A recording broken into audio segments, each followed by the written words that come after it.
Real estate wholesalers, have you hit the notorious 2 to 3 deals a month in your real estate business and you're at a cap and you can't seem to scale past that?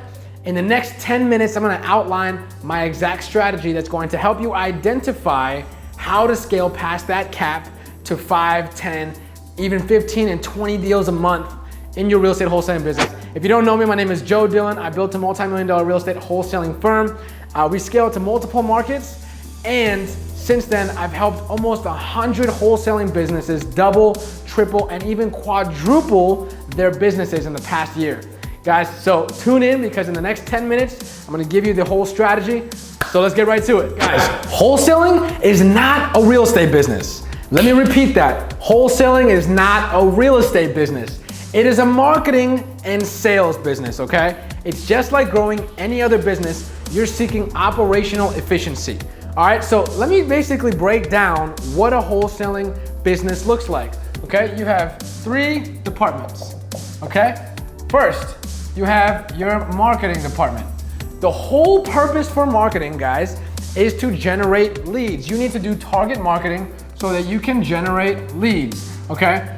Then you have your acquisitions department, okay? Your acquisitions department is responsible for converting as many of these leads into deals as possible, into contracts. That's the whole goal of the acquisitions department. Now, the dispositions department is once you have your deals under contract to sell, dispose of your contracts to another cash buyer and investor who's gonna pay more for a profit. So, the whole purpose of the dispo is to turn those contracts into deals and money in the bank. All right, so why am I laying the foundation? I am laying the foundation because I want you to understand you're hitting a cap. Whenever you have a cap, you need to identify your operational bottleneck, okay? What that means is there is a part of your business. So let's say this is a funnel and this is the amount of leads. This is the amount of leads that are coming through, right? And let's say your acquisitions department, the people that are actually answering your phones, you know, this is their department right here, and then this is the dispositions department. Now, here's the thing though, and I want to illustrate this in graphic format so you understand. Let's say you have phenomenal marketing, and you have really bad people that are answering your phones, and they're costing you money and not getting the deals under contract. Then that automatically lowers that, and that's what you call a bottleneck. As you can see, literally looks like a bottleneck. So it's not possible to maintain this amount of flow in the dispositions department if your bottleneck is your acquisitions department, okay? So just graphically showing you what this actually means to have a bottleneck, okay? By the same token, if you never have good marketing from the beginning and you're not getting enough leads in, you know, and this is your potential, but you're actually here, your bottleneck is your marketing, right? Right? Because you can't close more than what's coming in, okay? So that's why I'm obsessed with tracking KPIs. I'm obsessed with helping you guys really understand your business on a micro level so you can follow along in each of these departments to really know where your operational bottleneck is. So what do we need to do in order to determine the bottleneck? Okay, so again, let's just pretend this is the flow. And in marketing, right, we want to look at the number, this is our KPIs right here. The number of leads, the number of contracts, the number of deals. These are our KPIs. And I want you to track these KPIs so that you understand each department. So basically, let me paint you a little picture. What you will use to determine the basic full picture of your business, right here, is your leads per deal ratio gives you the whole story, right?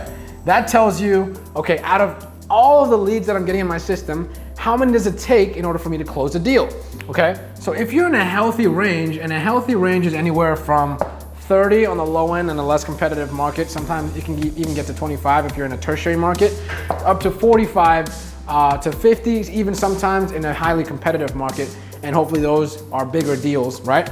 So if it's within this range, then your operational bottleneck is not your acquisitions department because that's a healthy range, okay? Your operational bottleneck could be your leads. Okay, so let's say, that's why I have you track the number of leads. So let's say you're getting, in only 20 leads per week. Okay, well, if your leads per deal on a historical basis is 40, then that means you are going to need 20 leads a week. That means you need to market for 2 weeks in order to get a deal, because 20 times 2 is 40. So that means it's gonna take you 2 weeks to get a deal, all right? Now that times 2, again, to make your full month is 80. That's gonna give you 2 deals a month.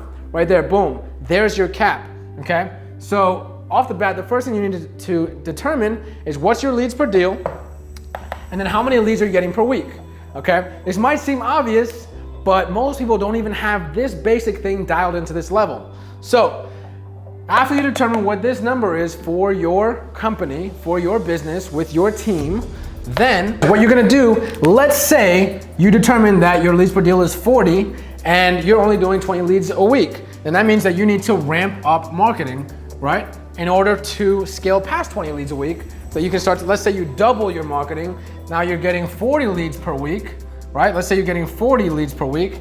Now you're gonna be doing 2 to 4 deals a month, theoretically. Now, not everything happens perfectly and linearly. However, it's something as simple and obvious as this sometimes might be the reason that you're not scaling your business, okay? Now, on the contrary, one of the most popular things is that your capacity to handle the leads also needs to be exactly where it should be. What do I mean by that? That means you have people answering your phones, or if it's yourself, okay, you need to determine what's your capacity to handle leads, because then they become handled improperly. And when you have a mismanagement of leads, when you don't have a good lead management system, then you're gonna be letting leads fall through the cracks. And that's contracts that you're not getting that you should be. Again, if you're marketing, if the number of your leads is your bottleneck, then you need to find a new list. You need to maybe expand out to a new neighborhood.